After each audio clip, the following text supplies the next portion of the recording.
Kuna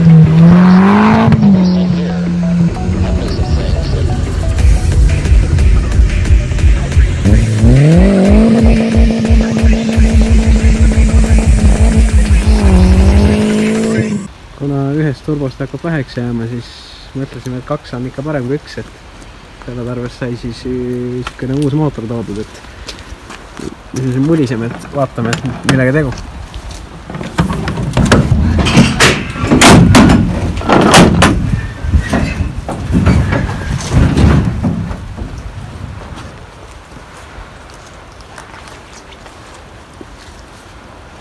Väike mess.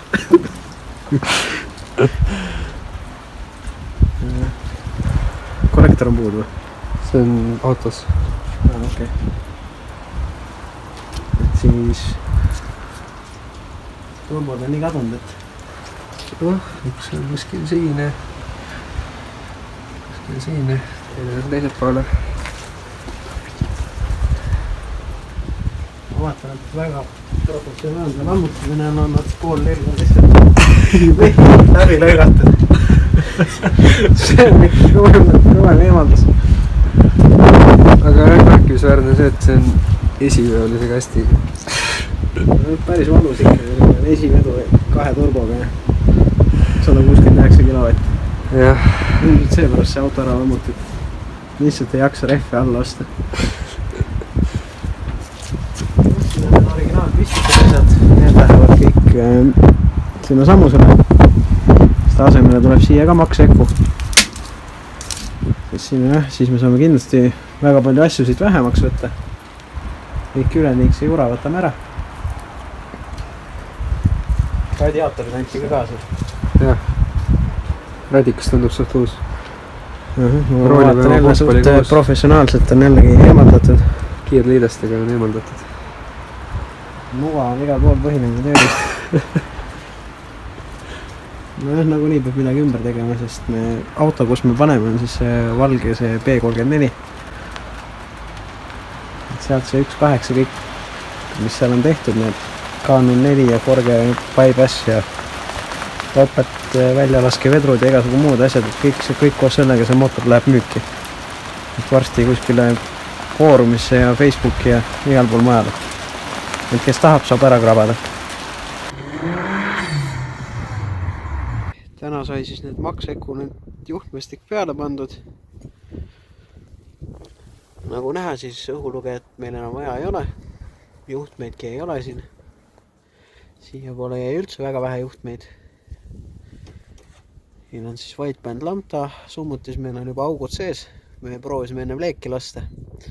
Tulid ilusad, näete ka neid pärast. Siia süütepoolide juhtmetele tuleb veel see kaitseröö ümber. See on ju plastmassist. Siis ongi boostis olenuid juhtme viisin siit otse ülevalt alla. Sinna panen veel kuumakindlat teipi ka lõpuks ümber. Nii igaks juhuks. Juhtperüü valisin siis üks punase musta kirju, nagu triikraua juhe, aga minu arvates suht vägev. Siit rajoonist jäi ka kõik üsna süke normaalne. Kogu see möll läks siia karpi sisse peitu. Siin on natukene voolikut jäi kole palju. Teinekord teeb lühemaks. Aga jah, sai kõik ära ühendatud. Päris esimese katsega käima ei läinud, kuna aju toitevoolu klemm oli nihkes. Tuli lihtsalt teise pinni alla ümber tõsta. Ja siis ta läks kohe käima. Aga põhimõtteliselt näitan teile korra ka, et päriselt ka töötab.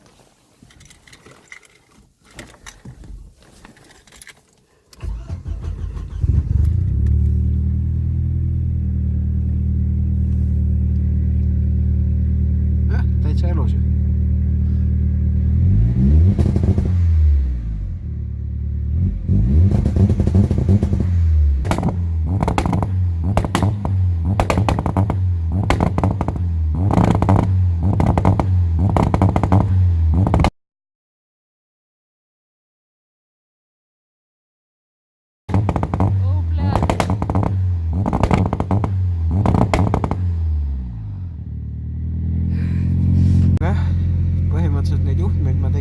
12 tundi kokku vist. Kuid minu arvates sai väga hea ja kindlasti parem kui oleks võtnud selle plug-in kiti, sest siis oleks enamus originaaljuhtmestik alles jäänud. Sihukest üleliigset jura tegelikult seal vaja ei ole. Kuid sellega vist siinkohal piirduks, et teine päev proovib seda seadistamist natuke seal ise veel näppida proovida ja siis näitab teile ka.